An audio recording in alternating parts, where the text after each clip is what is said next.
নমস্কার, আমি বৃশ্চিক চট্টোপাধ্যায়।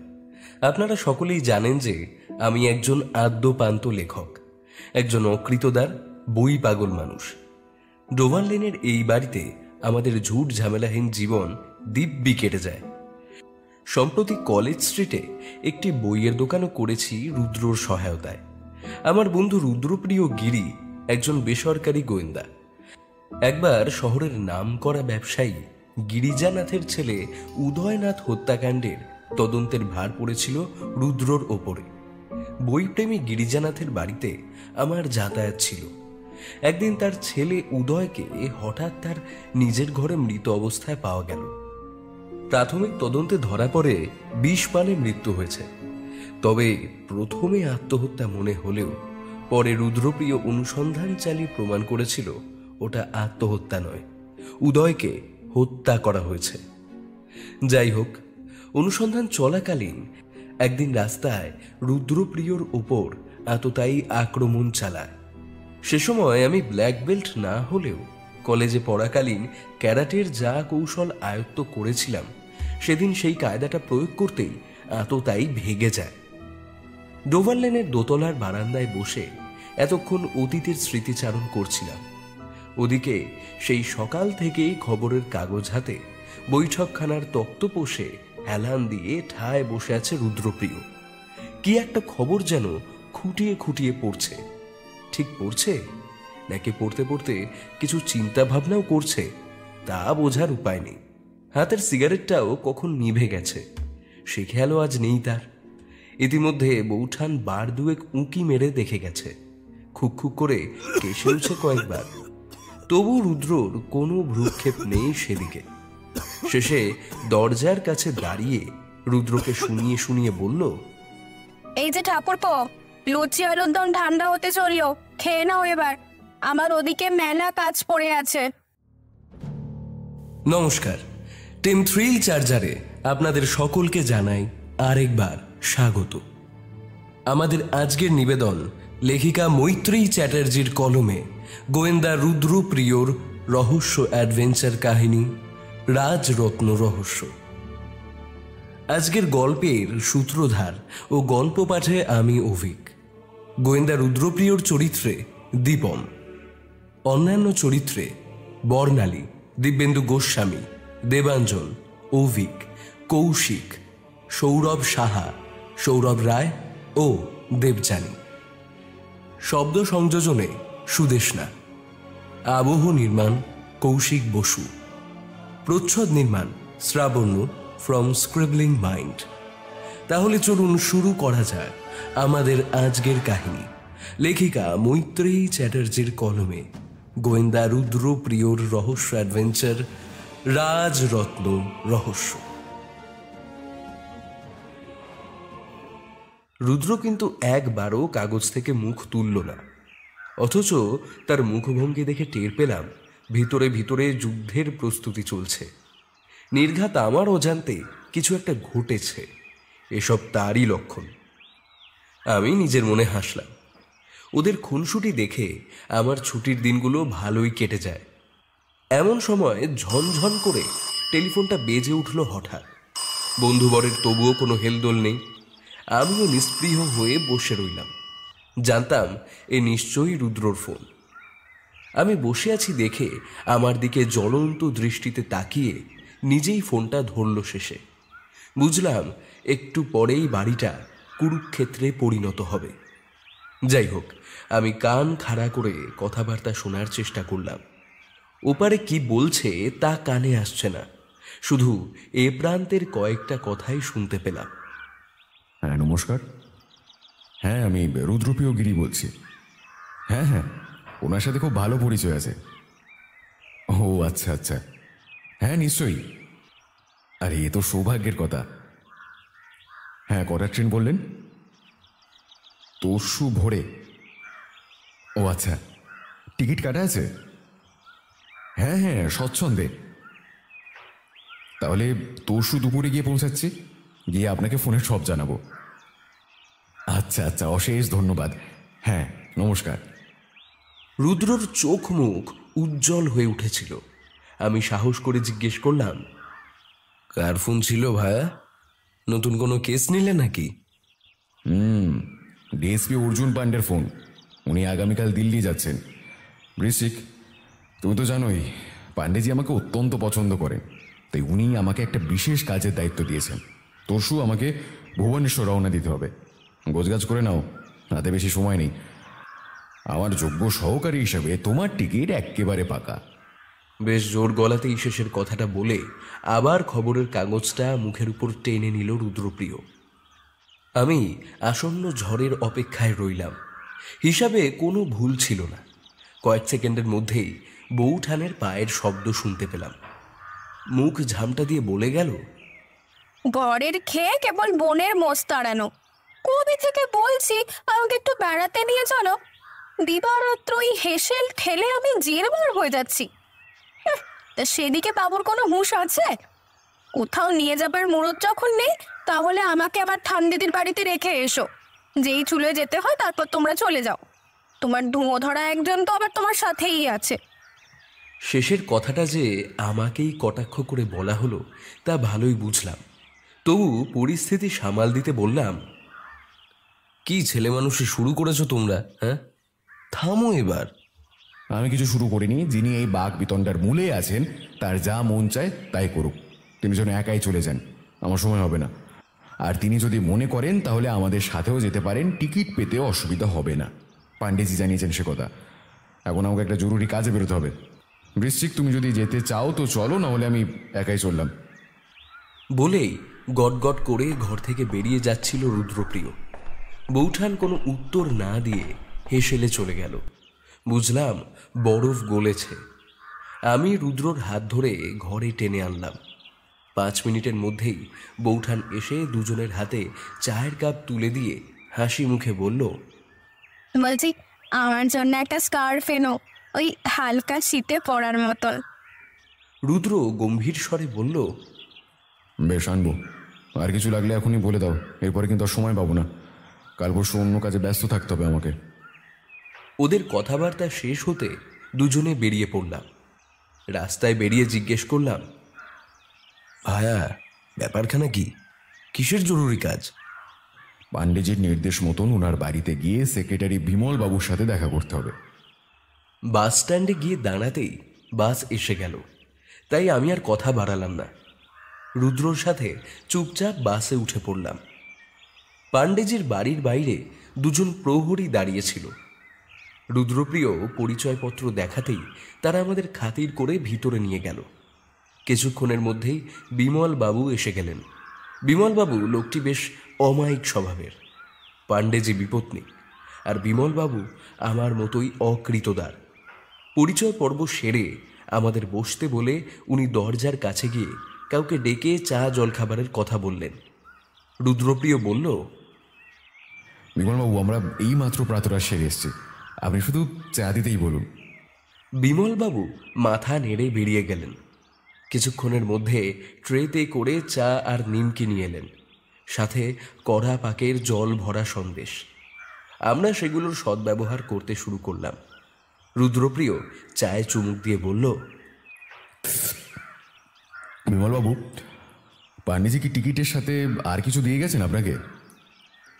বিমলবাবু বসার ঘরের দেরাজ থেকে একটা লম্বা সাদা খাম বের করে ওর হাতে দিয়ে বললেন, হ্যাঁ স্যার, টিকিটের সাথে এই চিঠিটা দিয়ে গেছেন আপনাকে। দেখলাম মুখবন্ধ সাদা খামের উপরে কনফিডেন্সিয়াল লেখা রয়েছে। রুদ্রপ্রিয় খামটা আমার হাতে দিয়ে বলল, বিমলবাবু, আরেকটা টিকিটের ব্যবস্থা করতে হবে। বিমলবাবু সঙ্গে সঙ্গে এজেন্টকে ফোন করে সরাসরি রুদ্রর সঙ্গে কথা বলিয়ে দিলেন। শুনলাম বিকেলের মধ্যে আমাদের বাসায় গিয়ে এজেন্ট টিকিট পৌঁছে দেবে। আমরা বিমলবাবুকে ধন্যবাদ জানিয়ে বেরিয়ে এলাম। মাঝখানের 2 দিন নানান ব্যস্ততায় কেটে গেল। বেশ কয়েকদিন থাকবো না, তাই পাশের দোকানের শোভনবাবুকে দোকানের চাবি দিয়ে সব বুঝিয়ে দিয়ে গেলাম। কদিন উনিই আমার দোকানটা সামলাবেন। আগেও এটাই হয়েছে। 2 দিন পর ধৌলিতে চড়ে ভোর ভোর রওনা দিলাম। ট্রেনের জানলা দিয়ে প্রাকৃতিক সৌন্দর্য উপভোগ করতে বেশ লাগে আমার। বৌঠান আর বন্ধুবরকেও দেখলাম মুগ্ধ হয়ে সেই দৃশ্য উপভোগ করছে। ট্রেন বলে তাই রক্ষে, নইলে আবার দুজনের মধ্যে কিছু একটা নিয়ে তর্ক বিতর্ক শুরু হয়ে যেত এতক্ষণে। কি ভাগ্যি বিয়ে করিনি। একরকম স্বস্তি পেলাম মনে মনে। বৌঠান নানা রকম সুস্বাদু খাবার তৈরি করে এনেছিল, সেগুলো উদারস্থ করে ঝিমোতে ঝিমোতে ভুবনেশ্বর এসে গেল। পাণ্ডেজি জানিয়েছিলেন স্টেশনের বাইরে আমাদের জন্য গাড়ি অপেক্ষা করবে। অনেক গাড়ির ভিড়ে একটা সাদা অ্যাম্বাসেডারের দিকে চোখ গেল আমাদের। গাড়ির নম্বর মিলিয়ে সেদিকে এগোতেই ড্রাইভার এসে সেলাম ঠুকে বলল, বাবু, আমি জগদীশ। আপনারা ছোট তরফের রাজমহলে যাবেন তো? আসুন আসুন, আমার সাথে আসুন বৌদিমণি। আমাদের আপ্যায়ন করে জগদীশ গাড়ির দরজাটা খুলে দিল। আমরা উঠে পড়লাম। ব্যাগপত্তর গাড়ির ডিকিতে তুলে দিল জগদীশ। রুদ্রর কাছে শুনেছিলাম রাজবাড়ি থেকে নাকি একটা বহুমূল্য রত্ন উধাও হয়ে গেছে, তার হদিশ পাওয়া যাচ্ছে না। রাজ পরিবারের বিশিষ্ট সদস্য পাণ্ডেজির বিশেষ পরিচিত। পাণ্ডেজির সাহায্যে তিনি অত্যন্ত গোপনে এই রহস্যের সমাধান করতে চেয়েছিলেন, কিন্তু পাণ্ডেজিকে বিশেষ কাজে দিল্লি চলে যেতে হয়েছে, তাই উনি এই দায়িত্বটা রুদ্রপ্রিয়কেই দিয়ে গেছেন।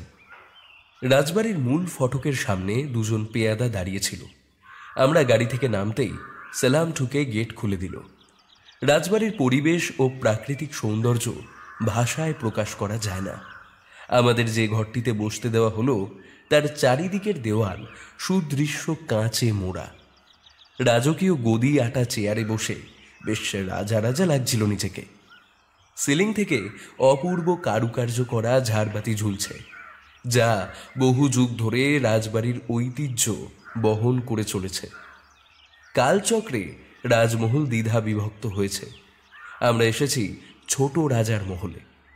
আমি লক্ষ্য করলাম ঘরের এক কোণে একটা পোড়া মাটির ঘোড়া দাঁড় করিয়ে রাখা আছে। রুদ্রপ্রিয় ভুরু কুচকে সেদিকে তাকিয়ে কি যেন একটা ভেবে চলেছে এক মনে। এমন সময় ছোট রাজার ভ্রাতুষ্পুত্র মোহনদেব ঘরে প্রবেশ করলেন। আমরা উঠে নমস্কার জানালাম। উনিও নমস্কার জানিয়ে আমাদের বসতে বললেন। রুদ্র প্রথমেই আমার পরিচয় দিয়ে বলল, ইনি আমার সুযোগ্য সহকারী বৃশ্চিক। তারপর বৌঠানের দিকে তাকিয়ে বলল, আর ইনি আমার স্ত্রী প্রতিমা। তবে বৃশ্চিকের কিন্তু আর একটা বিশেষ পরিচয় আছে, ও নিয়মিত সাহিত্য চর্চা করে। ওর লেখা বেশ কিছু রহস্য উপন্যাস বই আকারে প্রকাশিত হয়েছে। তাছাড়া কলকাতার বই পাড়ায় ওর একটা বইয়ের দোকানও আছে। আমি নিজের প্রশংসা শুনে সৌজন্য খাতিরে মৃদু হাসলাম। মোহনদেব বাহবা দিয়ে বললেন, আপনার রহস্য উপন্যাসের এক কপি কিন্তু আমার চাই বৃশ্চিকবাবু। আমি পুনরায় সৌজন্যের হাসি হেসে বললাম, অবশ্যই। পরিচয় পর্ব মেটার পর মোহনদেব একটা দামি সিগারেটের কেস আমাদের দিকে এগিয়ে দিলেন। আমরা দুজনে দুটো সিগারেট তুলে নিলাম। মোহনদেব নিজে মুখে পাইপ গুজে বিলিতি কায়দায় বললেন, বাই দ্য ওয়ে, আপনাদের থাকার ব্যবস্থা এই বাড়িতেই করা হয়েছে। অনেক দূর থেকে এসেছেন, এখন হাত মুখ ধুয়ে বিশ্রাম করুন, খেতে খেতে কথা হবে। জগদীশ আপনাদের ব্যাগ সুটকেস সব ওপরে রেখে এসেছে। কথা শেষ করে চেয়ার থেকে উঠে পড়লেন মোহনদেব। একটা ভৃত্য গোছের লোককে ডেকে বললেন, ওরিয়া, বাবুদের দোতলার দক্ষিণের ঘরটায় নিয়ে যা, দেখি সোনাদের যেন কোনো অসুবিধে না হয়। আমরা হরিয়ার সাথে ওপরে উঠে গেলাম। কিছুক্ষণের মধ্যেই আবার খাবার ঘরে ডাক পড়ল আমাদের। সুসজ্জিত ডাইনিং রুমে ডাইনিং টেবিলের ঠিক মাথার উপরেও সুদৃশ্য ঝাড়বাতি রয়েছে। খেতে বসে আমার চোখ কপালে উঠে গেল। বিশাল ডাইনিং টেবিলের সিংহভাগ জুড়ে রাজকীয় সব খাবার দাবার রয়েছে। সব খাবারের নামও বোধহয় বলতে পারবো না। তখনও মোহনদেব আসেননি। রুদ্র বলল, সুযোগের সদ্ব্যবহার করে নাও হে বৃশ্চিক। তারপর আর চোখে বৌঠানের দিকে তাকিয়ে বলল, চর্ব চোষ্য লেজ্জ পেও। কবে যে শেষ খেয়েছিলাম তা মনে পড়ছে না। আহা, এর অর্ধেকও যদি পাওয়া যেত মাঝে সাঝে, হায় সে কপাল কি আর আছে।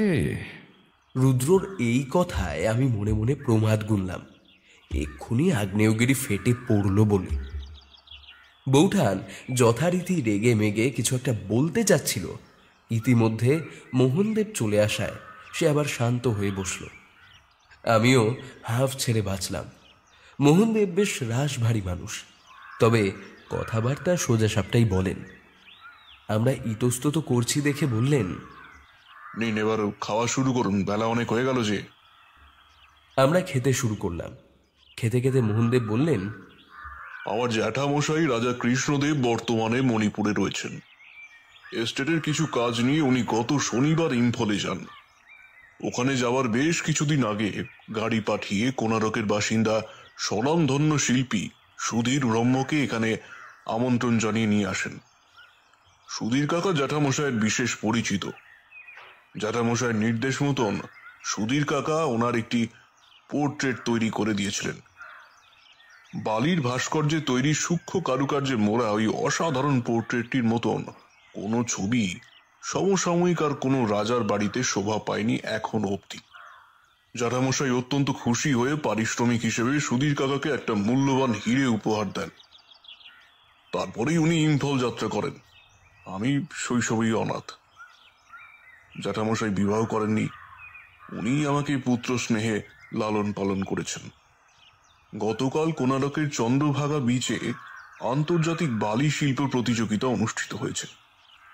প্রতিবারের মতন এবারেও কাকাবাবু 1 লক্ষ টাকা পুরস্কার জিতেছেন। উনি অত্যন্ত সজ্জন এবং দয়ালু প্রকৃতির মানুষ। প্রতি বছর ওই পুরস্কারের বেশিরভাগ অর্থই আর্তের সেবায় দিন দরিদ্রে দান করে দেন। সবাই তাকে ভক্তি শ্রদ্ধা করে, ভালোবাসে। এভাবেই কেটে যাচ্ছিল তার নিস্তরঙ্গ জীবন। কিন্তু প্রতিযোগিতার দিন 2 আগে উনি আমাকে ফোন করে ওনার আশঙ্কার কথা জানালেন। কাকাবাবুর মনে ইদানিং একটা ধারণা বদ্ধমূল হয়েছে।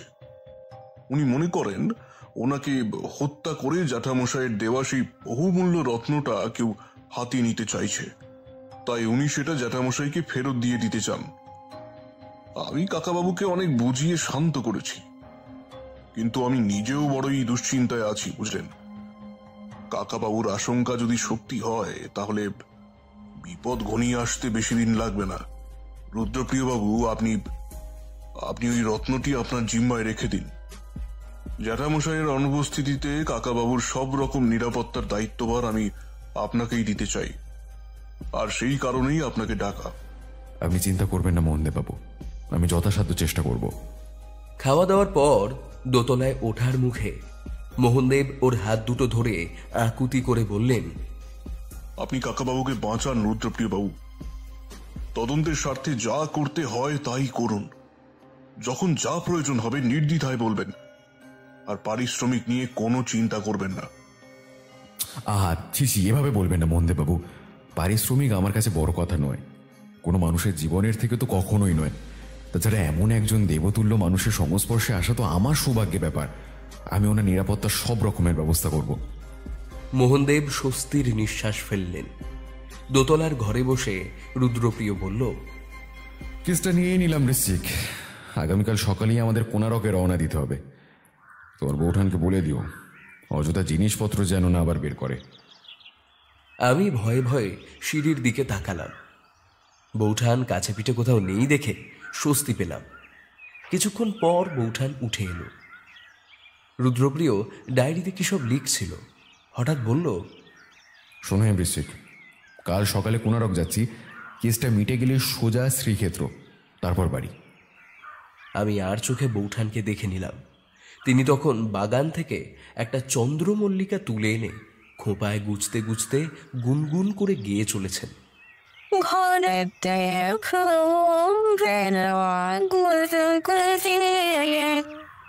রুদ্রপ্রিয় সেদিকে এক ঝলক তাকিয়ে হঠাৎ কেন যে গলা খাকারি দিয়ে লেখার গতি আরো বাড়িয়ে দিল বুঝলাম না।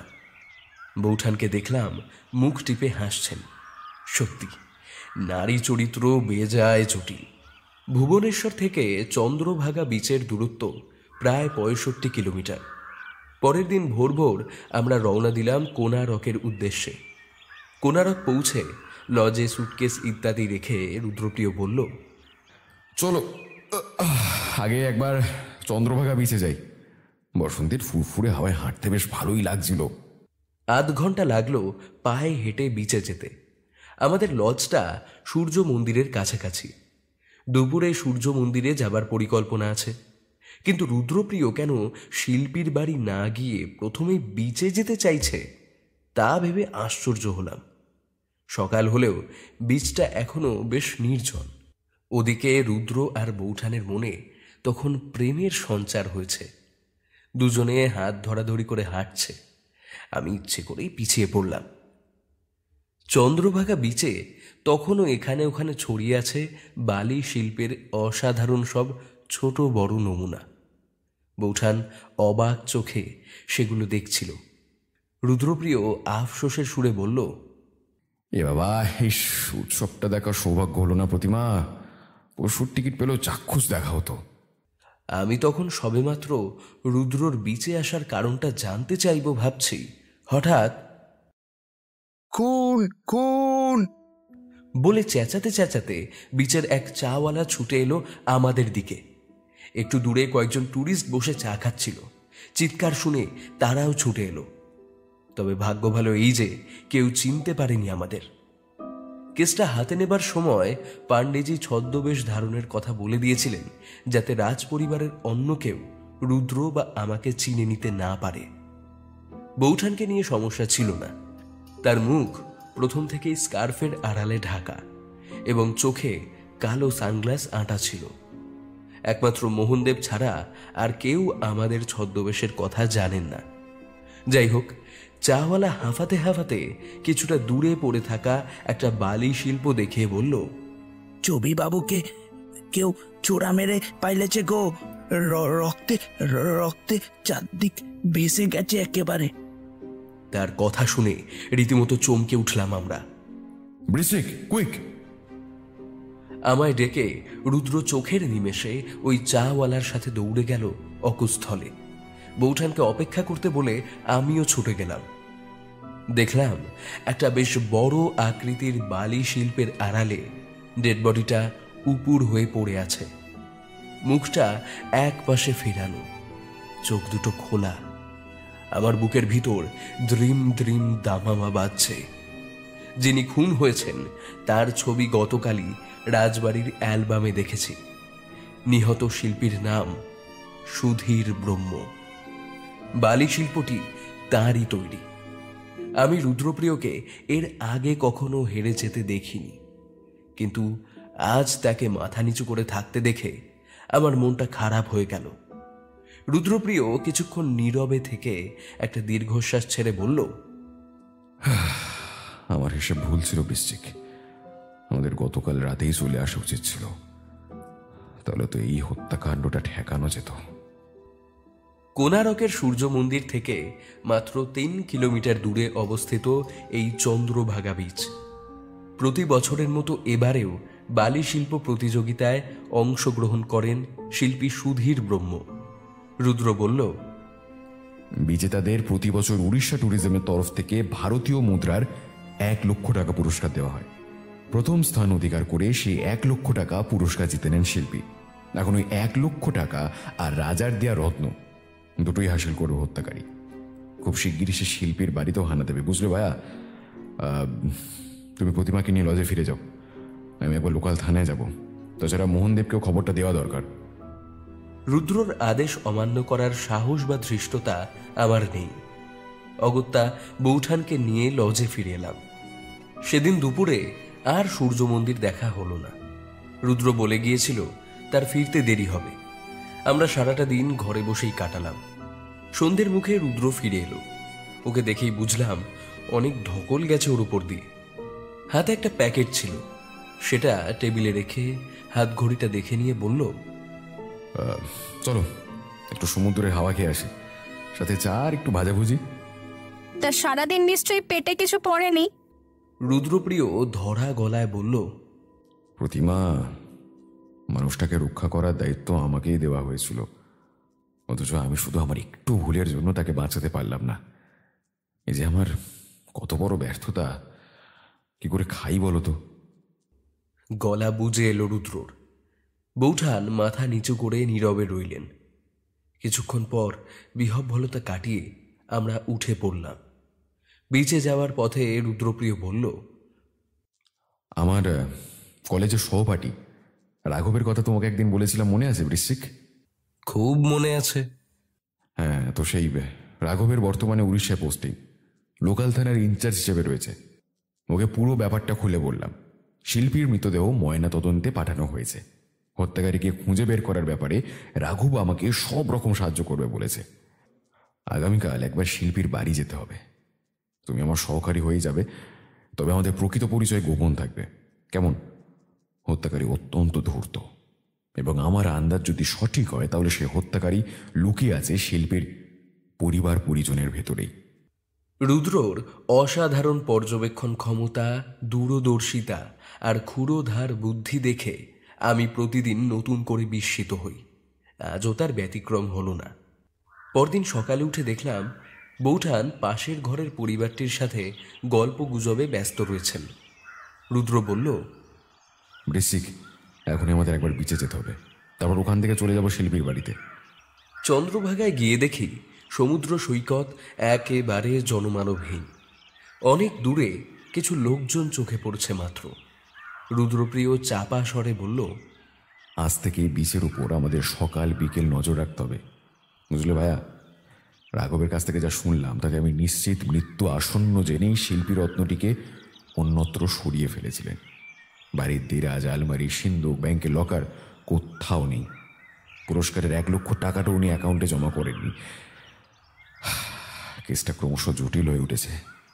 সবই বুঝলাম ভাইয়া, কিন্তু একটা কথা বলো তো, তুমি গতকাল কোনারক এসে প্রথমেই কেন চন্দ্রভাগায় গেলে?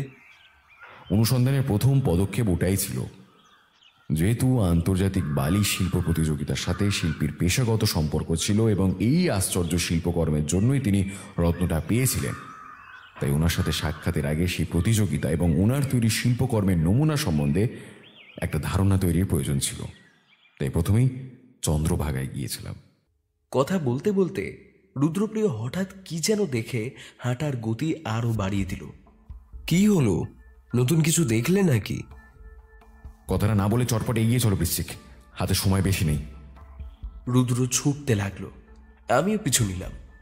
নির্দিষ্ট জায়গায় পৌঁছে বালির ঢিবির আড়াল থেকে দেখলাম একটা অদ্ভুত চেহারার লোক ওই চাওয়ালাকে হাত পা নেড়ে কি যেন বলছে। লোকটার পরনে একটা রংচটা ফতুয়া আর ময়লা সাদা ধুতি, বাঁ গালে একটা বিরাট বড় আঁচিল, মাথার মাঝখানে টেরি কাটা, গোটা মুখে গুটি বসন্তর অজস্র দাগ, হাওয়াই চপ্পল পরা, বাঁ দিকের পায়ের পাতায় একটা কালো জরুল আছে। রুদ্র বলল, বৃশ্চিক, ওই লোকটা হঠাৎ 7 সকালে কি বলছে সেটা জানা দরকার। হাবভাব সুবিধার নয়, ওর থেকে কিছু জানার চেষ্টা করছি কিনা সেটা দেখতে হবে। চলো তাহলে এগোনো যাক। আমরা এগিয়ে গেলাম। রুদ্র মুখে একদম নতুন খদ্দেরের ভাব এনে বলল, 2টো চা দাও দেখি ভাই। চাওয়ালা আমাদের হাতে চায়ের ভার ধরিয়ে দিতে রুদ্রপ্রিয় খোশ গল্পে মেতে উঠল। আমিও যোগ দিলাম। জানতে পারলাম চায়ের দোকানের এই ছেলেটার নাম গজা। সে বলল, একে বাবুরা, আপনারা কি নতুন আইছেন চন্দ্রভাগায়? কই আগে দেখি নাই তো আপনাদের। চমৎকার অভিনয় করে গেল গজা। রুদ্রপ্রিয় চায়ের ভারে চুমুক দিয়ে বলল, ঠিক বলেছো ভাই, আমরা এখানে ঘুরতে এসেছি আর কি। আচ্ছা, ভালো কথা, আশেপাশে কি কি দেখবার জিনিস আছে? গাড়িটারির ব্যবস্থা থাকলে একবার নন্দনকানন আর চিল্কাতেও ঘুরে আসতাম। রুদ্রর টোপটা ভালোই কাজে লাগলো। লোকটা ওদের কথাবার্তা মন দিয়ে শুনছিল এতক্ষণ। হঠাৎ হিন্দি বাংলা মিশিয়ে বলে উঠল, বাবু, আমার নাম ভজুয়া আছে। যদি কিছু মনে না করেন তো গাড়ির ব্যবস্থা আমি করে দিতে পারি। তাছাড়া আমি এখানকার সব চিনি, গাইড লাগলে বলবেন, সে ব্যবস্থা হয়ে যাবে। আমি গরিব আদমি আছে, আপনারা বিরাতে এলে আমাদের একটু পয়সা হাতে আসে। গজা অবাক হবার ভান করে বলল, আরে বাস, আমি তো এত বছর এখানে থেকেও অনেক কিছুই জানি না, কিন্তু তুমি যে একটু আগে বললে এখানে নাকি নতুন এসেছো কাজের খোঁজে। লক্ষ্য করলাম ভজুয়া গজার প্রশ্নে একটু থতমত খেয়ে গেল, কিন্তু তারপরেই সামলে নিয়ে বলল, আরে ভাই, কিত্তো এসেছি খানিক কালে, তখন আমার পকেটে ভরা রুপাইয়া বহুত আচ্ছা দিন ছিল। ফির একদিন বেওসা পড়ে গেল, আমিও গরিব হয়ে গেলাম। এ বাবা, তাই নাকি? খুবই দুঃখের কথা। তবে আপনি তো এদিককার সব খবরই রাখেন দেখছি। ভালোই হলো একদিকে। তা গাড়ির ব্যাপারে কথা বলতে হলে কিভাবে যোগাযোগ করব? কোনো ফোন নাম্বার বা ঠিকানা আছে কি? রুদ্রপ্রিয়কে দেখলাম খুঁটিয়ে খুঁটিয়ে লোকটার আপাদমস্তক পর্যবেক্ষণ করছে। ওদিকে লোকটার টেলিফোন বা ঠিকানা কিছুই দিল না, শুধু বলল, এই সমুদ্রের আশেপাশেই রোজ আমাকে পেয়ে যাবেন।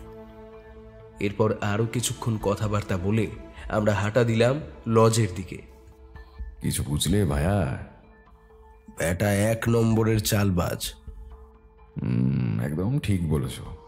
ভজুয়া খুব চালাক ভাবে নিজেকে, কিন্তু যে এখানকারই স্থানীয় বাসিন্দা সেটা ওর হাবভাব আর কথাবার্তাতেই ধরা পড়ে গেছে। অথচ গজাকে বলছে ওনাকে এখানে কাজের খোঁজে নতুন এসেছে। আবার এটাও ভাবনার বিষয় যে ভজুয়া যদি স্থানীয় বাসিন্দাই হয়ে থাকে তাহলে তো গজারুকে আরো ভালো করে চেনার কথা। গজানন্দ ঘুরে ঘুরে বিভিন্ন দোকানে, হোটেল বা লজে চা দিতে যায় প্রতিদিন সকালে, তারপর বিচে এসে বিক্রি বাটা করে, তাছাড়া পাড়ায় পাড়ায় ঘুরে। তাহলে ভজুয়াকে চেনে না কেন? যথার্থ বলেছ ভায়া। আর ওর চেহারাটাও বড়ই অদ্ভুত, বিশেষ করে মুখ আর পা। সাব্বাস, এই না হলে আমার সহকারী। ওর চেহারাটা সত্যি সন্দেহজনক। বাঁ পাটা সামান্য সরু, মুখটা হাত পায়ের তুলনায় অদ্ভুত রকম একটু বেশি কালো, আর সেটাই খুব চোখে লাগছে। কি বলো? সহমত বন্ধু। তাহলে এখন কি করণীয়? ও আদৌ হিন্দুস্তানি কিনা সেটা আগে খোঁজ নিতে হবে। ওর গতিবিধির ওপরও কড়া নজর রাখা দরকার, আর এই কাজটা গজা খুব ভালোভাবেই করতে পারবে। দুপুরে খাওয়া দাওয়ার পর রুদ্র হঠাৎ কাউকে কিছু না বলে কোথায় যেন বেরিয়ে গেল। এর মধ্যে বৌঠানের সাথে নতুন করে আর কোনো গোলযোগ বাঁধেনি। ঘণ্টা খানেকের মধ্যেই রুদ্র লজে ফিরে এলো, হাতে আবার একটা চকচকে নতুন মোড়ক। আমি অবশ্য জানি ওতে কি আছে, তাই আর নতুন করে কোনো প্রশ্ন করলাম না। কিছুক্ষণ পর একটা পরচুলা আর নকল দাড়িগোফ লাগিয়ে রুদ্র বলল, রাঘবকে প্লেন ড্রেসে আসতে বলে দিয়েছে, বুঝলে বৃশ্চিক? একটু পরে রওনা দেব, তৈরি এনো। তোমার জিনিসগুলো এই এই মোড়কের মধ্যেই আছে। আমাদের প্রথম গন্তব্য নিহত শিল্পী সুধে ব্রহ্মর বাড়ি। হত্যাকারী খুবই ধূর্ত, গোপনে লক্ষ্য রাখতে পারে শিল্পীর বাড়ির ওপরে, তাই এই ছদ্মবেশ। 20 মিনিটের মধ্যে প্রস্তুত হয়ে বেরিয়ে পড়লাম দুজনে। তখন বিকেল গড়িয়ে গেছে। সূর্য মন্দির থেকে অনতি দূরেই শিল্পীর বাড়ি।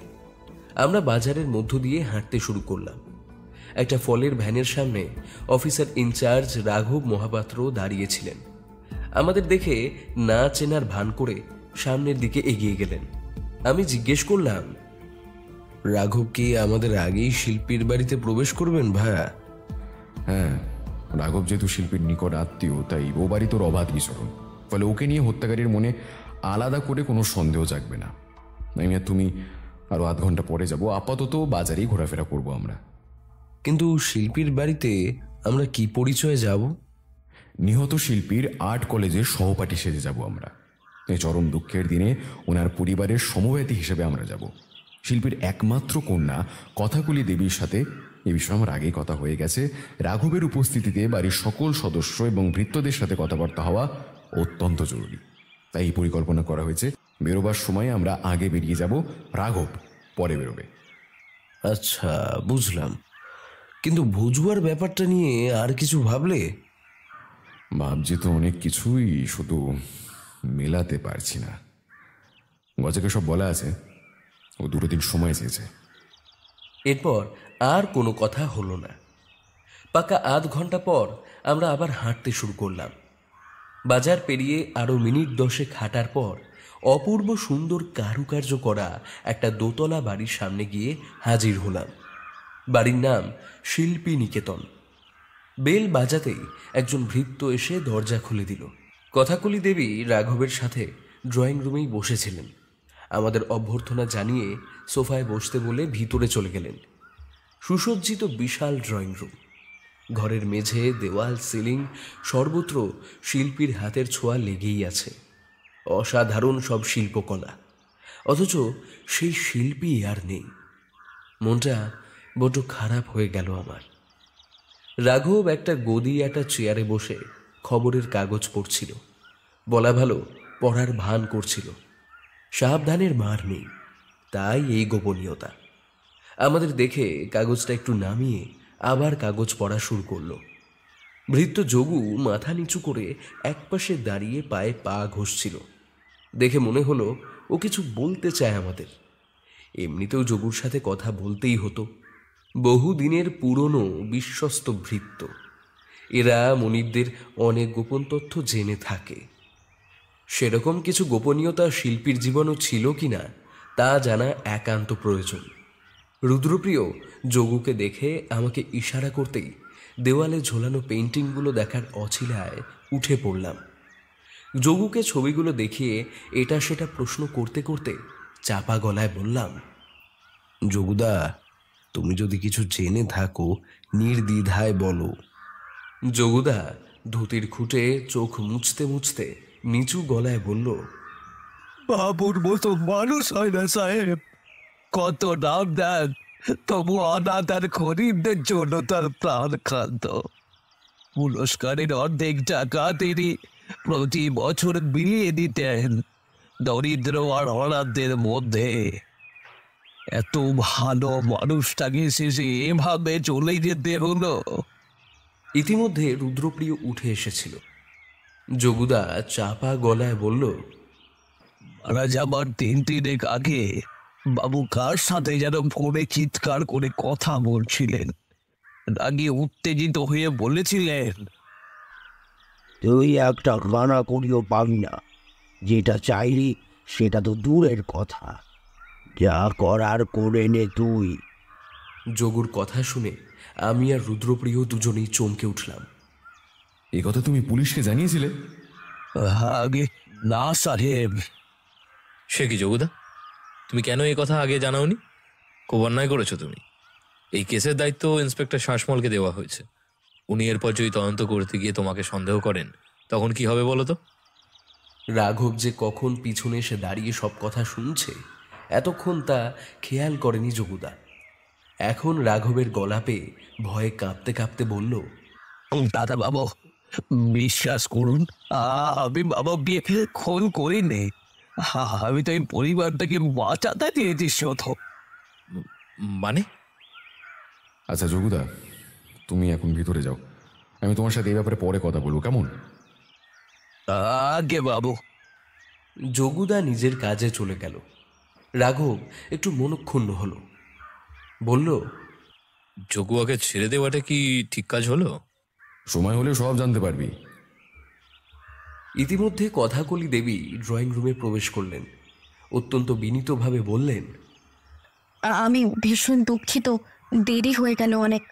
আসলে মাকে নিয়ে একটু ব্যস্ত হয়ে পড়েছিলাম, জ্বরটা আবার বেড়েছে। না না, এ কি বলছেন? এমন পরিস্থিতিতে দেরি হওয়াটাই তো স্বাভাবিক। তবে মাসিমার জ্বরের কথা আমার জানা ছিল না। ছি, এই পরিস্থিতিতে আমাদের আসাই উচিত হয়নি। কিন্তু রাঘব, তুমি তো আমাকে খবরটা জানাতে পারতে, তাহলে আজ এসে বিরক্ত করতাম না ওনাদের। কথাগুলি দেবী, আজ তাহলে উঠি। আপনি মাসিমার যত্ন নিন, পরে আবার আসবখন। না মানে আমিও ঠিক জানতাম না। কলিদি, কথা কলিদি আমাকে কিছু জানায়নি। আপনি বসুন না রুদ্রপ্রিয় বাবু, যে কাজে এসেছেন তা সম্পূর্ণ করে তবেই যাবেন। আমার কোনো সমস্যা হবে না। আর মাকে আমি ঘুমের ওষুধ দিয়ে এসেছি। তাছাড়া আমার মাস্তুতো বোন স্রোতস্বিনী, ও কটক থেকে এসেছে, ও মায়ের কাছেই রয়েছে। রুদ্রপ্রিয় বলল, ও আচ্ছা, তাহলে তো একবার স্রোতস্বিনী দেবীর সাথেও কথা বলতে হয়। রুদ্র যে ইচ্ছে করেই কথাটা বলল সেটা ভালোই টের পেলাম। স্রোতস্বিনী নামটা শোনা মাত্রই রাঘবের চোখ মুখ উজ্জ্বল হয়ে উঠল। আমি ইশারায় হাসলাম। আমার কানে তখন যোগুর বলা কথাগুলো বাজছে। যোগুদা পুলিশকে কিছুই জানায়নি, এমনকি রাঘবকেও না। নিশ্চয়ই কিছু রহস্য আছে। সেটা বুঝেই বোধ হয় রাঘবের সামনে রুদ্রপ্রিয় যোগুকে আর কিছু জিজ্ঞাসা করল না। এদিকে কথাকলি দেবীর সাথে দীর্ঘ কথোপকথনের পর আমরা বুঝলাম ওনার বাবা সুধীর ব্রহ্মর ব্যক্তিগত জীবন বা তার শিল্পী জীবন সম্বন্ধে উনি বিশেষ কিছু জানেন না। কম বয়সে বিয়ে হয়ে তিনি পুনেতে পাড়ি দিয়েছেন। মাঝে বছর তিনেকের জন্য বিদেশ যাত্রাও করতে হয়েছিল। ফলে তার পক্ষে বিশেষ কিছু জানা সম্ভব নয়। আর স্রোতস্বিনী দেবী কটকের একটি লেডিস হোস্টেল থেকে ইনফরমেশন টেকনোলজি নিয়ে পড়াশোনা করছেন। কথাকলি দেবী তাকে ড্রয়িং রুমে ডেকে পাঠালেন, কিন্তু তিনিও কিছু আলোকপাত করতে পারলেন না। উল্টে রাঘবের মধ্যে চাঞ্চল্য লক্ষ্য করলাম। ইতিমধ্যে কলিং বেলটা আবার বেজে উঠল। কথাকলি দেবী বললেন, ওই জ্যাঠাইমা এলেন বোধহয়। জ্যাঠাইমা অর্থাৎ শিল্পীর জ্যেষ্ঠ ভ্রাতা সুরেশ ব্রহ্মর স্ত্রী সোমলতা দেবী। উনি এসেছেন কথাকলি দেবীর মা দময়ন্তী দেবীকে দেখতে। এসেই শটান অন্দরমহলে চলে গেলেন। স্রোতস্বিনী আর কথাকলি দেবীও তার সাথে ভিতরে চলে গেলেন। রুদ্রর মধ্যে কিন্তু কোনো প্রতিক্রিয়াই দেখলাম না। সে যথারীতি সোফায় হেলান দিয়ে চোখ বুজে চারমিনারে সুখ টান দিচ্ছে। কিছুক্ষণ পর চোখ খুলে আবার একটা নতুন চারমিনার ধরিয়ে রুদ্র বলল, একটা কথা আমাকে যথেষ্ট ভাবিয়ে তুলেছে, বুঝলে রাঘব? কোন কথাটা? সোমলতা দেবীর হঠাৎ আগমন। হঠাৎ আগমন কেন বলছো ভাইয়া? ওনার আচরণে একটা অস্থিরতার ভাব লক্ষ্য করেছো তোমরা? উনি একটু বেশি অন্যমনস্ক ছিলেন। কোনো গুরুতর সমস্যায় পড়েছেন এবং মনে হলো সেটা জানাতেই এসেছেন। আমি অবাক হয়ে গেলাম রুদ্রপ্রিয়র কথা শুনে। রাঘব বলল, তুমি তো চোখ বুজে সিগারেট টানছিলে, তাহলে এত সব দেখলে কি করে? সত্যি তোমার তুলনা হয় না।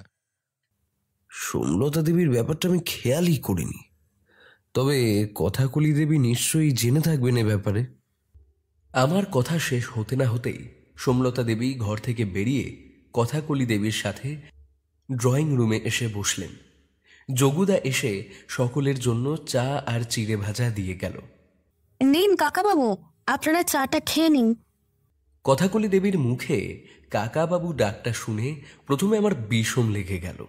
তারপর রুদ্রপ্রিয় কটমট করে তাকিয়ে জলের গ্লাসটা এগিয়ে দিতেই মনে পড়ে গেল আমরা তো ছদ্মবেশে ছদ্মনামে এসেছি। কলি, ওনাদের তো ঠিক চিনলাম না।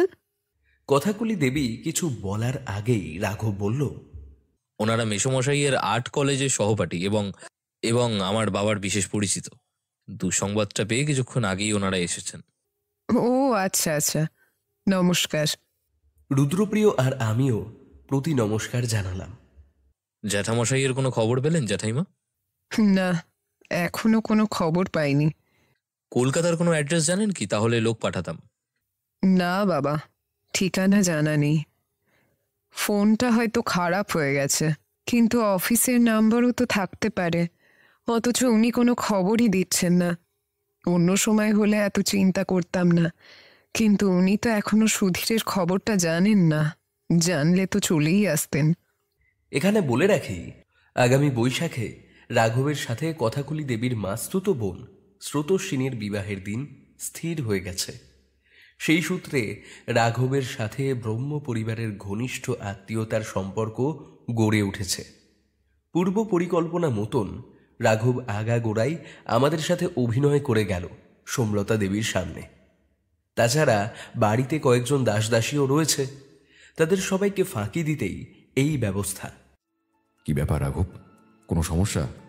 মাফ করবেন কাকাবাবু, কথাটা জানতেই ভুলে গিয়েছিলাম আপনাদের। কলিদির জ্যাঠামশাই অর্থাৎ মেসমশাইয়ের হত্যার 4 দিন আগে জরুরি ফোন পেয়ে রাতের গাড়িতেই কলকাতা রওনা দিয়েছিলেন। উনি 9 মাসে 6 মাসে কলকাতায় যান, ফেরার কোনো নির্দিষ্ট দিন থাকে না। হঠাৎ করে যান, আবার হঠাৎ করেই ফিরে আসেন। তবে 3 দিনের বেশি হয়ে গেলে একবার ফোন করে খবর দেন। অথচ এবার 4-4টে দিন পেরিয়ে গেলেও এখনো কোনো ফোন এলো না। এই বিপদের দিনে মাসিমা এবং কলিদির পাশে থাকাটা খুব জরুরি ছিল। একে তো তদন্ত চলছে, তার উপর কত রকম নিয়ম আসার ফর্মালিটিস আছে, তাছাড়া মেসোমশাইয়ের সাথে ওনার রক্তের সম্পর্ক রয়েছে, অথচ ওনার সাথে কোনোভাবেই যোগাযোগ করা যাচ্ছে না।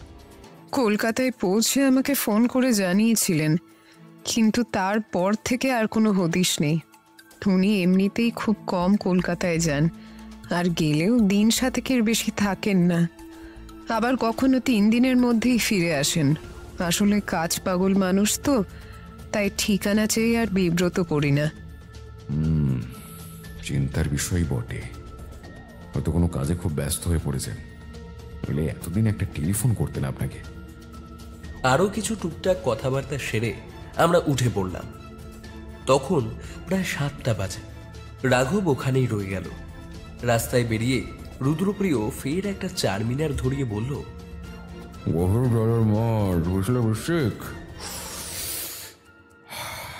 গভীর জলের মাছ, কলকাতার কাজ না ছাই, ভাই খুন হবে জেনেই হয়তো আগে ভাগে কেটে পড়েছে।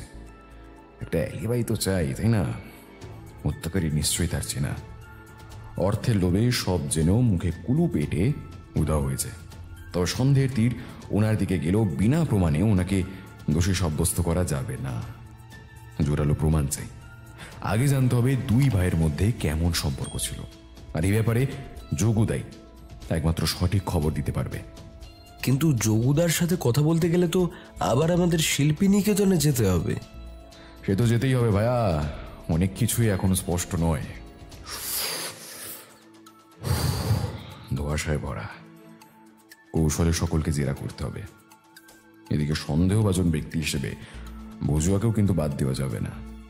শিল্পীর মৃত্যুর পর থেকে চন্দ্রভাগা বীজেও আগমন ঘটেছে। কোনারক থেকে বিচে হেঁটে যাওয়ার সময় পথের দুধারে যেসব দোকানপাট রয়েছে তাদের সকলকে বজুয়ার চেহারার বর্ণনা দিয়ে জিজ্ঞাসাবাদ করে আমি দেখেছি, তারা কেউ ওকে চিনতে পারেনি। অতএব সন্দেহটা কোনো মতেই উড়িয়ে দেওয়া যায় না। আমিও একটা চারমিনার ধরালাম। বলো কি ভায়া, এ তো উভয় সংকট। রুদ্রপ্রিয় গভীর ভাবনায় ডুবেছিল, তাই কোনো উত্তর দিল না। রাতে ক্যান্টিনে বসে খাওয়া দাওয়ার পর হঠাৎ লজের মালিক শাহুজি এসে রুদ্রকে টেবিল থেকেই ডেকে নিয়ে গেলেন। আমি আর বৌঠান কিছুই বুঝলাম না, পরস্পরের মুখ চাওয়াচাওয়ি করলাম শুধু। অগত্যা ওপরে উঠে ঘরে চলে গেলাম। প্রায় 20 মিনিট পর রুদ্রপ্রিয় ফিরে এলো। দেখলাম তার ভুরু জোড়া কুঁচকে আছে, চোখ দুটো জ্বলছে, কপালে চিন্তার ভাঁজ স্পষ্ট। বুঝলাম এখন কোনো প্রশ্ন করে লাভ নেই, উত্তর পাওয়া যাবে না। মাঝরাতে রুদ্রপ্রিয় নিজেই আমার ঘরে এলো। আমি কৌতুক করতে চাইলাম না, বললাম, বৌঠানকে ঘুম পাড়িয়ে এলে বুঝি? সে কথার উত্তর না দিয়ে রুদ্র নিজের মতো বলতে আরম্ভ করলো, তখন রাঘবের সাথে কথা হলো, বুঝলে? মানে রাঘব এসেছিল নাকি? না, শাহজির অফিসারে পার্সোনাল টেলিফোনে ফোন করেছিল। সুরেশ ব্রহ্ম নাকি সোমলতা দেবীকে ফোন করে জানিয়েছেন আগামীকাল ভোরেই তিনি কোনারকে আসছেন। খুব খটকা লাগছে শুনে। ঘন্টা 7 আগেই শিল্পীর বাড়িতে বসে সোমলতা দেবীর সাথে কথা হলো। তারপর হঠাৎ রাত 9টা নাগাদ সুরেশবাবু ফোন করে জানালেন কাল খুব ভোরেই উনি চলে আসছেন। তর্কের খাতিরে যদি ধরেই নিই যে উড়োজাহাজে আসছেন, তাহলে তো হিসেবে গরমিল থেকেই যাচ্ছে। ভাবতে হবে বৃশ্চিক, আরো গভীরে গিয়ে ভাবতে হবে। খুব ভোরে কোনো বিমান ভুবনেশ্বরে এসে পৌঁছায় বলে আমার জানা নেই। গতকাল সন্ধ্যে থেকে রাত পর্যন্ত দমদম বিমানবন্দর থেকে ভুবনেশ্বরগামী বিমানগুলোর প্যাসেঞ্জার লিস্ট চেক করার কথা রাঘবকে বলেছি। তবে আমার কি মনে হয় জানো ভাইয়া, প্লেন হোক বা ট্রেন, সুরেশ ব্রহ্মর নাম কোনো স্থানেই পাওয়া যাবে না। উনি যে সময় ফোন করে জানিয়েছেন তাতে কোনো যাত্রীবাহী বাস কিংবা গাড়ি ভাড়া করে এলেও ভোরে পৌঁছানো সম্ভব নয়। আর যদি বিকেল বা সন্ধ্যের ট্রেন কিংবা বাসও ধরে থাকেন, তাহলে যে সময় ফোন করেছিলেন তাতে তো তার গাড়িতে বসে থাকার কথা। তাহলে ফোনটা করেছেন কিভাবে? আমি স্তম্ভিত হয়ে গেলাম। তার মানে তুমি বলতে চাইছো? হ্যাঁ, আমি বলতে চাইছি সুরেশ ব্রহ্ম উড়িষ্যাতেই আছেন, কলকাতায় যাননি। কিন্তু কেন? ওই কেনর উত্তরটাই তো খুঁজে বের করতে হবে আমাদের বৃশ্চিক। এখন ঘুমিয়ে পড়ো, কাল সকালে ভেবে দেখা যাবে। এমনিতেই অনেক রাত হয়ে গেছিল। রুদ্র তার নিজের ঘরে চলে গেল, আমিও ঘুমিয়ে পড়লাম। সকালে যখন ঘুম ভাঙল তখন বেশ বেলা হয়ে গেছে। জলখাবার খেয়ে সূর্য মন্দির দর্শনে গেলাম। বৌঠান বেশ খোশ মেজাজেই আছে। ঘুরে ফিরে সূর্য দেবতার বিশাল বিগ্রহকে অবাক হয়ে দেখছে বারবার। যদিও কালের করাল গ্রাসে সেই স্থাপত্যের বিরাট অংশ আজ ধ্বংসপ্রায়। এই মন্দিরের প্রকৃত ইতিহাস কি তোমার জানা আছে? ওই কিছুটা জানি বইকে। 1255 খ্রিস্টাব্দে পূর্ব গঙ্গ রাজবংশের প্রথম নরসিংহদেব এটি নির্মাণ করেছিলেন। বিশাল রথের আকৃতির এই মন্দিরটির চাকা, স্তম্ভ ও দেওয়াল সূক্ষ্ম কারুকার্যময় পাথরের দ্বারা নির্মিত হয়েছে। কাঠামোর একটি প্রধান অংশ যদিও এখন ধ্বংসাবশেষেই পরিণত হয়েছে। মন্দ বলনি, তবে এই মন্দিরের ইতিহাস নিয়ে দুটি মত আছে। কিন্তু সেটা বলতে গিয়েও রুদ্র কিছু একটা দেখে থমকে গেল। কাহিনীটা আর শোনা হলো না আমাদের। রুদ্র একটা লোককে দেখিয়ে বলল, ঋষিক, ওই ওই লোকটার পিছনে ধাওয়া করো, ওকে ধরতেই হবে। আমাদের অনুসরণ করছে অনেকক্ষণ ধরে। আমি পিছন ফিরে দৌড় দিতেই লোকটা পালিয়ে যাচ্ছিল। আমি জোরে ছুটতে লাগলাম লোকটাকে ধরবার জন্য। হঠাৎ একটা ভারী বড় পাথর কোথা থেকে এসে আমার পায়ের কাছে পড়ল। বুঝলাম ইচ্ছে করেই ফেলেছে কেউ। মাথায় পড়েনি বলে বেঁচে গেলাম এ যাত্রায়। তবে সেটা টপকে লোকটাকে ধরতে যাবার আগেই রুদ্রপ্রিয়কে মন্দিরের বাইরে ছুটে যেতে দেখলাম। কিন্তু লোকটাকে ধরে ফেলার মুহূর্তেই একটা নীল রঙের গাড়ি এসে তাকে তুলে নিয়ে চলে গেল। ইস, শয়তানটা একটুর জন্য ফসকে গেল।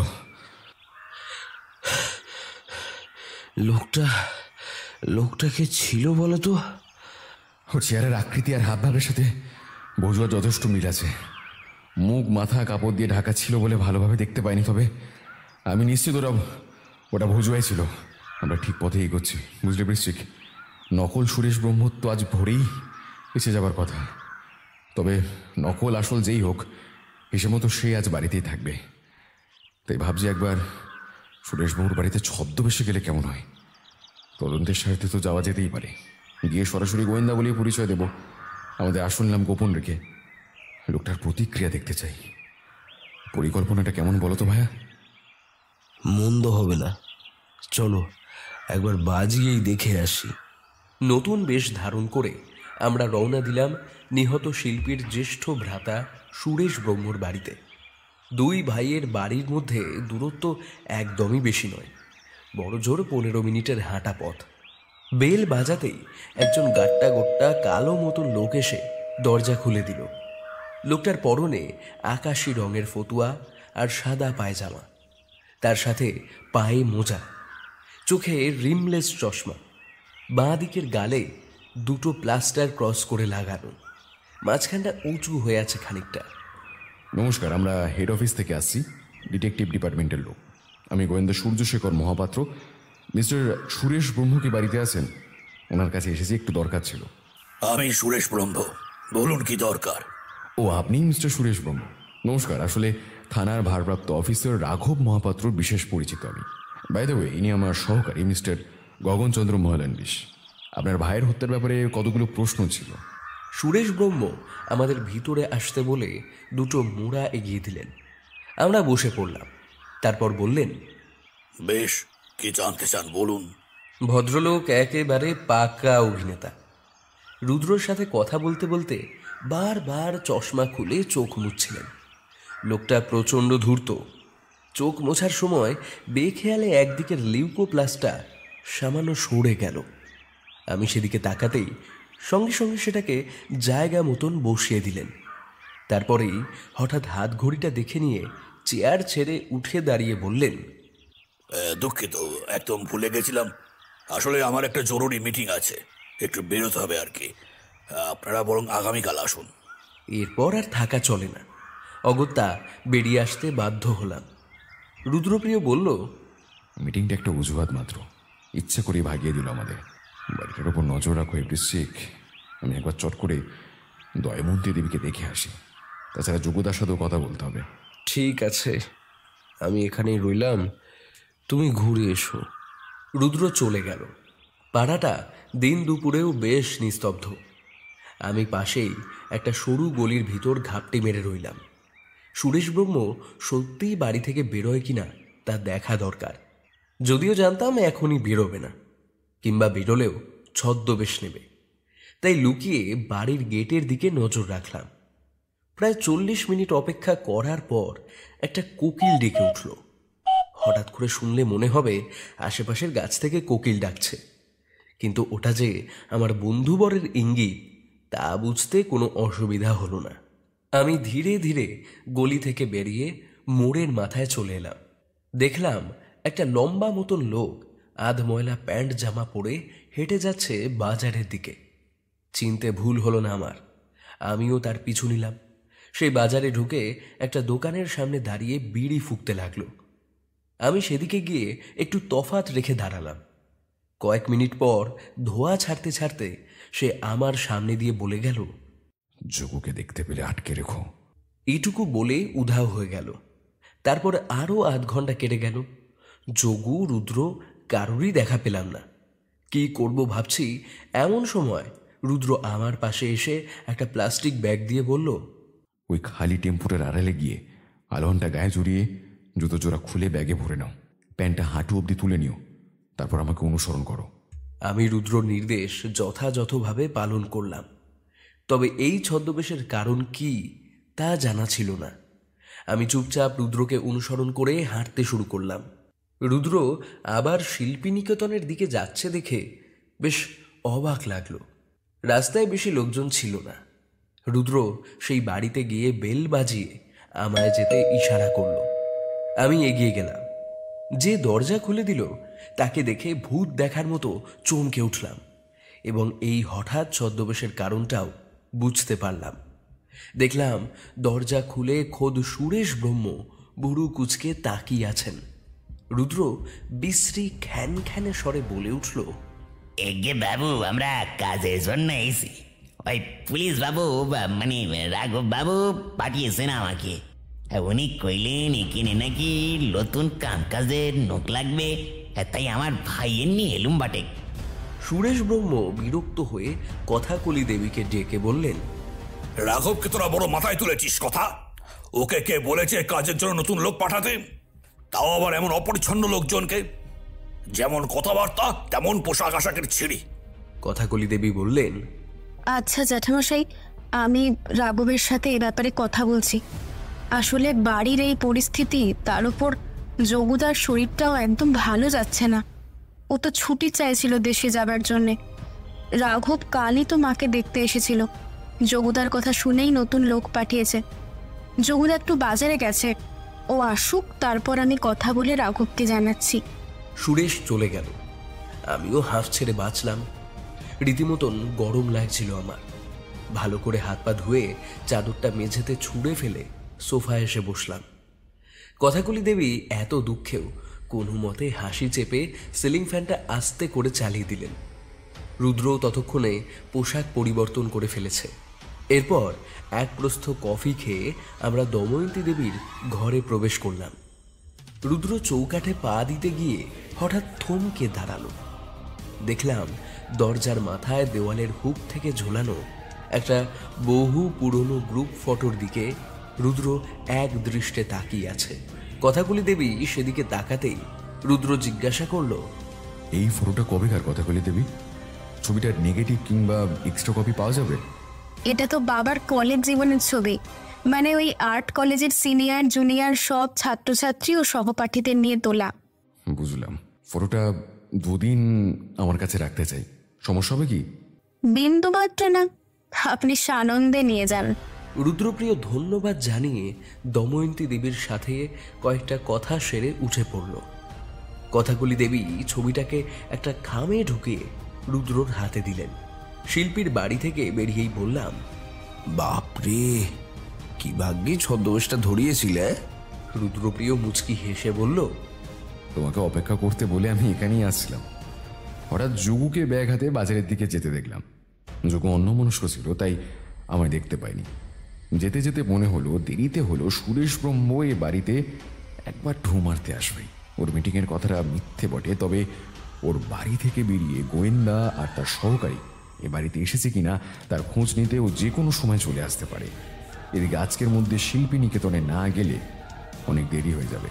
তাই কথাকুলি দেবীর সাহায্যে ওদের বাগানের মালির কাছ থেকে এক সেট পুরনো পোশাক চেয়ে পরে নিলাম, আর তোমার জন্য ওই আলোয়ানটা নিয়ে গেলাম।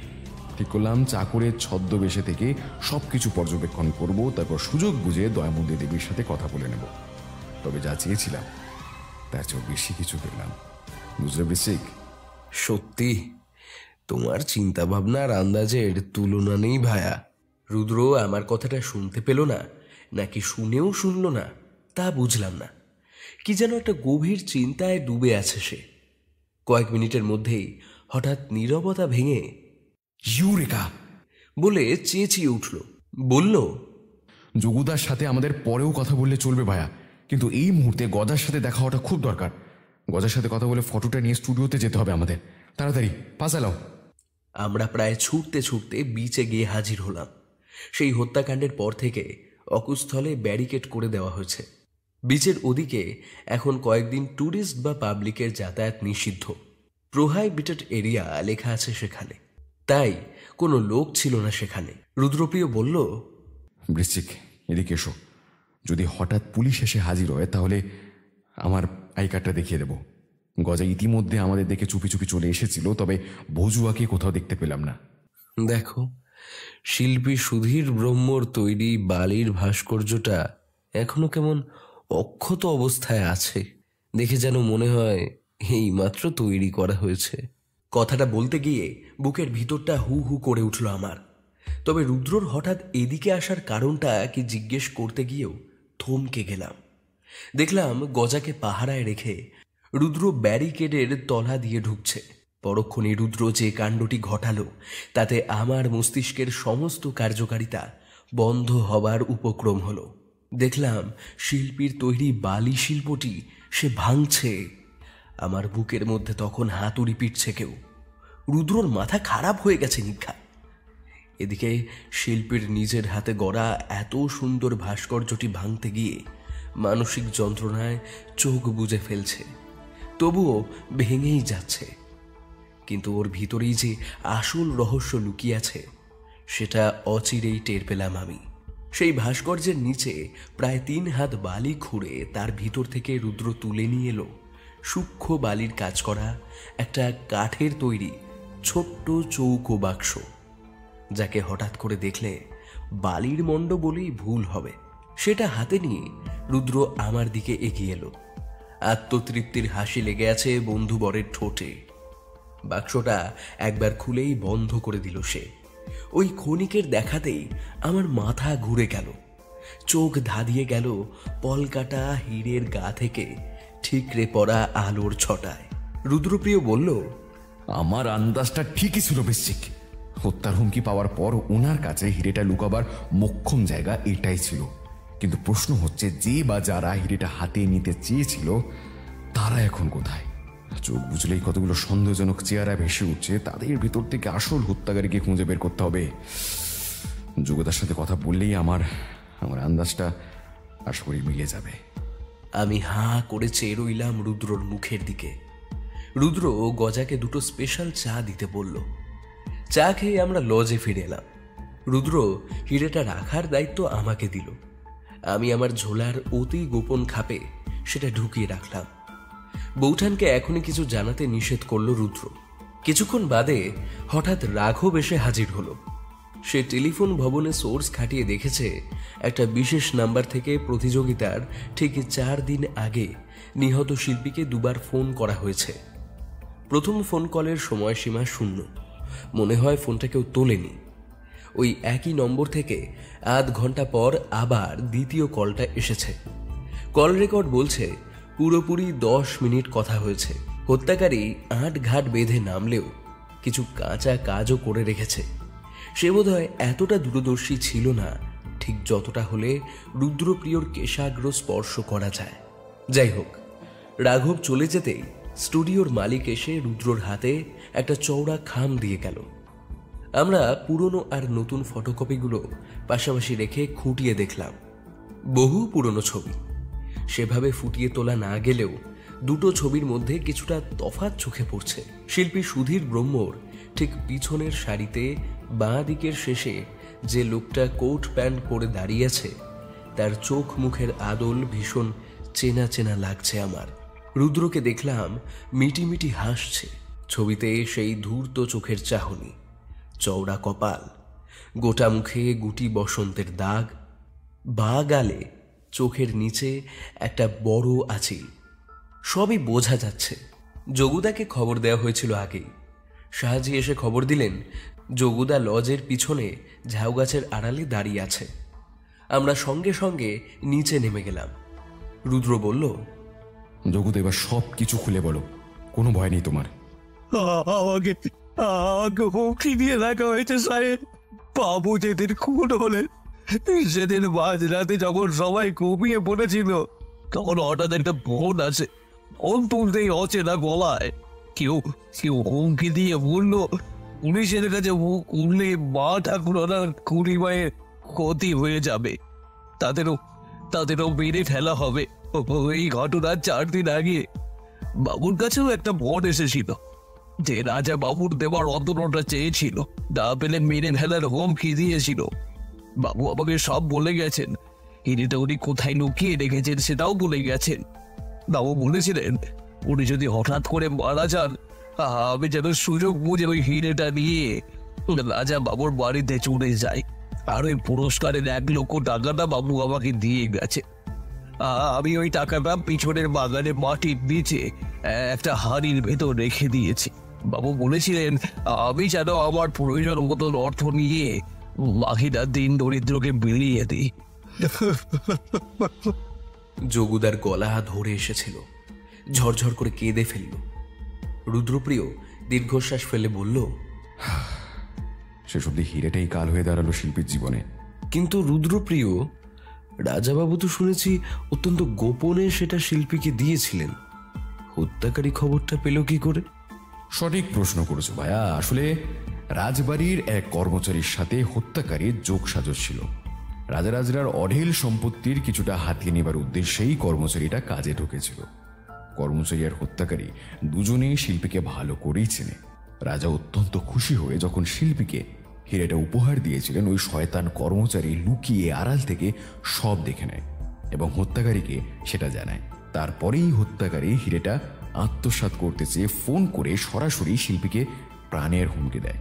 কিন্তু শিল্পী সে হুমকি অগ্রাহ্য করেন, ফলে বালি শিল্প প্রতিযোগিতার পরের দিন তাকে হত্যা করে পালিয়ে যায়। প্রতিদিন কাক ভরে উঠে শিল্পী সমুদ্র সৈকতে প্রাতঃভ্রমণে যেতেন। হত্যাকারী সেই সুযোগটাকেই কাজে লাগায়। কিন্তু আমার মনে তখন অনেকগুলো প্রশ্ন ঘোরাফেরা করছে। হত্যাকারী কি ভজুয়া নিজেই, নাকি ভজুয়ার সাথে হত্যাকারীর যোগাযোগ আছে? ভজুয়াই কি ওই রাজকর্মচারী? শুধু ওই রত্নটার জন্যই কি শিল্পী খুন হয়েছেন, নাকি আরো অন্য কোনো কারণও আছে? সুরেশ ব্রহ্ম কি সত্যিই জানতো যে তার ভাই খুন হবে, আর সেজন্যই কি সে কলকাতায় পাড়ি দিয়েছিল? তাহলে তো ভজুয়ার সাথে সুরেশ ব্রহ্মরও যোগাযোগ আছে। নিশ্চয়ই টাকার লোভেই সুরেশ ব্রহ্ম এটা করেছে। আমার মাথায় সবকিছু তাল গোল পাকিয়ে মাথা ভার হয়ে গেল। রাত পেরিয়ে নতুন দিনের শুরু হলো। সকাল থেকেই ফুরফুরে হাওয়া দিচ্ছে, তাই লজের রুমে বেশিক্ষণ মন টিকল না আমাদের, মানে আমার আর বৌঠালের। রুদ্রপ্রিয় যথারীতি ভোর থেকেই বেপাত্তা। সাগরের হাতছানিতে সাড়া দিয়ে বেরিয়ে পড়লাম দুজনে। আমার মন বলছে আজকে কিছু একটা ঘটবে। আমরা বিচে গিয়ে বসলাম। আজ সৈকতে লোক চলাচল কিছুটা স্বাভাবিক। এমন সময় হঠাৎ ধর ধর বলে কারা যেন চেঁচিয়ে উঠল। চমক ভাঙতে দেখলাম কয়েকজন ট্যুরিস্ট এবং স্থানীয় বাসিন্দা একটা লোককে ধাওয়া করে ছুটে যাচ্ছে।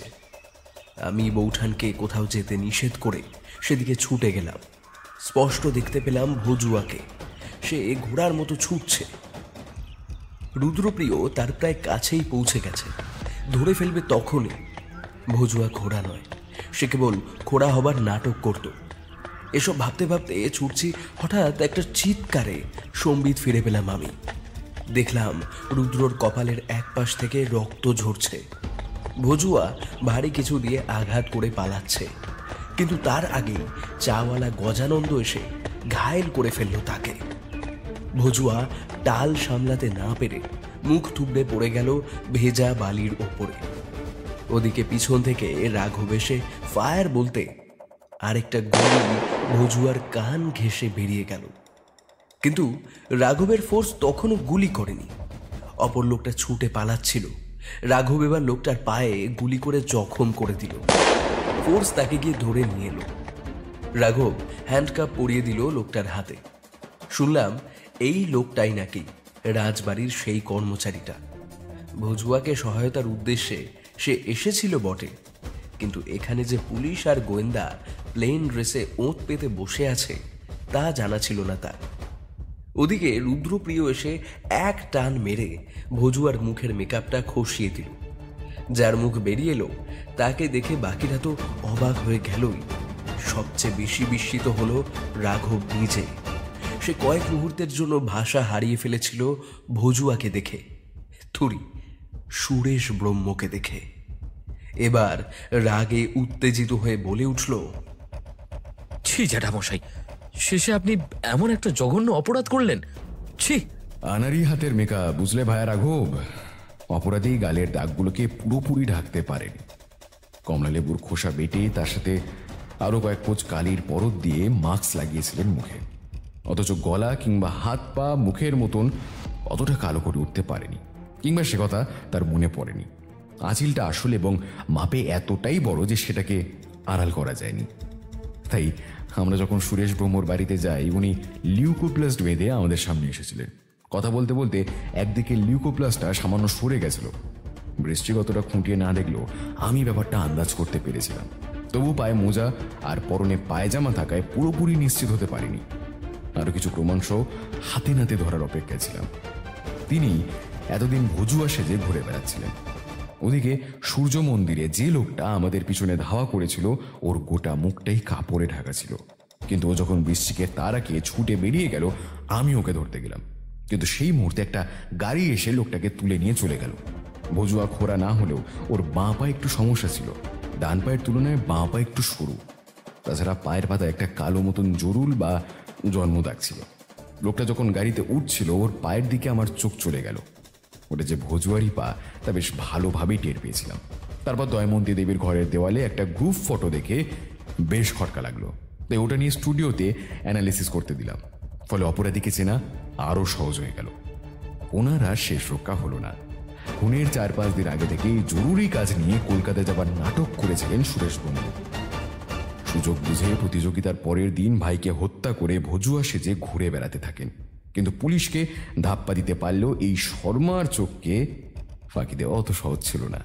প্রথম দিন থেকে ভজুয়াকেই আমার সন্দেহ হয়েছিল। সুধীরবাবু খুন হওয়ার আগে ভজুয়া নামের কারো কখনো অস্তিত্বই ছিল না। ভজুয়া চরিত্রের সৃষ্টি হয়েছিল শিল্পী হত্যার পর থেকেই।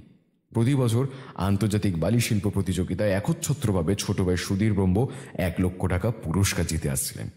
সুরেশ ব্রহ্ম নিজেও একজন উচ্চমানের শিল্পী, অথচ আজ পর্যন্ত প্রতিযোগিতায় কোনো বছর ছোট ভাইকে তিনি হারাতে পারেননি। সেই হিংসা তার অবচেতন মনে রয়ে গেছিল। তার উপর আবার যোগ হলো হীরের লোভ। সুধীর ব্রহ্ম অমন একটা মূল্যবান হীরে কত অনায়াসেই পেয়ে গেলেন রাজার পোর্ট্রেট বানিয়ে। এটা তিনি হজম করতে পারেননি, সেটাই আগুনে ঘি ঢালার কাজ করেছিল। আর সহ্য করতে পারলেন না তিনি, ভাইকে হত্যা করার ছক কষে ফেললেন। হত্যা করে ভজুয়া সেজে কদিন লুকিয়ে থাকলেন নিজের গোপন আস্তানায়। সেখান থেকে ফোন করে ভাইকে সরাসরি হুমকি দিলেন। তবে হিরেটা বিক্রি করে কিছু বকরা দেবার কথা বলেছিলেন প্রথমে, কিন্তু মৃত্যু ভয় কিংবা অর্থের লোভ দেখিয়েও ছোট ভাইকে রাজি করাতে পারলেন না তিনি। প্রতিযোগিতার পরের দিন খুব ভোরে প্রাতঃভ্রমণের সময় তাকে ছোঁড়া মেরে পালিয়ে গেলেন। রুদ্রপ্রিয়র কথা শুনে সকলেই তখন ভাষা হারিয়ে ফেলেছে। আমার কাছেও এবার পুরো বিষয়টা জলের মতন পরিষ্কার হয়ে গেল। কিন্তু আমার মনে তখনও একটা প্রশ্ন ছিল, সেটা সরাসরি করেই ফেললাম। বললাম, কিন্তু ভায়া, হত্যাকারী 4 দিন আগে থেকে উধাও হয়ে গিয়ে খুনটা কেন প্রতিযোগিতার পরের দিন করলো? বুদ্ধিতে সান্দা হয়ে বৃশ্চিক, বুদ্ধিতে সান্দাও। সাহিত্য চর্চার ফাঁকে ফাঁকে একটু গোয়েন্দাগিরিতেও মনোযোগ দাও, বুঝলে? প্রতিযোগিতার আগে খুন করলে ওই 1 লক্ষ টাকা পুরস্কারটা আত্মসাৎ করতো কি করে? ভাইকে হত্যা করে দয়মন্তী দেবী ও কথাকুলি দেবীর অসহায়তার সুযোগ নিয়ে টাকা হিরে সবকিছুই হাতিয়ে নেবার পরিকল্পনা করেছিল সুরেশ ব্রহ্ম। এবার বুঝলে? আমি জিভ কাটলাম। সত্যি এই সাধারণ বুদ্ধিটাও আমার মাথায় এলো না। তবে কেউ জানুক আর না জানুক, আমি জানি রুদ্রর ওই ক্ষুরোধার বুদ্ধি, চুলচেরা বিশ্লেষণ, গভীর পর্যবেক্ষণ ক্ষমতা আর যুক্তির ধারে কাছেও কোনোদিন পৌঁছাতে পারবো না। সেই ধৃষ্টতাও আমার তো কোন ছাড়, অন্য কারোরও নেই। সে অপরাজেয়। এরপর আমাদের বিদায় নেবার পালা। দময়ন্তী দেবী ওই হিরেটা নিতে চাইলেন না কিছুতেই। বললেন এ যার জিনিস তাকেই ফিরিয়ে দিতে। এর জন্যই তেনারা হারিয়েছেন সুধীর ব্রহ্মকে। কথাকলি, রাঘব, গজা সকলের কাছ থেকে বিদায় নিয়ে পরদিন সকাল সকাল রওনা দিলাম ভুবনেশ্বরের উদ্দেশ্যে। রাজবাড়িতে পৌঁছে দেখা হয়ে গেল মহারাজা কৃষ্ণদেবের সাথে। তিনি আসাম থেকে সদ্য ফিরেছেন। তার দেওয়া সেই রত্নটিকে আবার তার হাতেই ফিরিয়ে দিল রুদ্রপ্রিয়। কৃষ্ণদেবের চোখে জল দেখে মনটা ভারাক্রান্ত হয়ে গেল। শিল্পী সুধীর ব্রহ্ম ওনার স্নেহের পাত্র ছিলেন। ধীরে ধীরে পরিবেশটা একটু স্বাভাবিক হয়ে এলে আমরা যাত্রা করলাম শ্রীক্ষেত্রের উদ্দেশ্যে। শুনছিলেন রাজরত্ন রহস্য। গল্পটি কেমন লাগলো অবশ্যই জানান আমাদের কমেন্ট বক্সে, এবং ভালো লাগলে অবশ্যই লাইক, শেয়ার ও সাবস্ক্রাইব করতে ভুলবেন না। দেখা হচ্ছে আগামী আরেকটি গল্পে। ততক্ষণ ভালো থাকবেন, সুস্থ থাকবেন এবং গল্পে থাকবেন। ধন্যবাদ।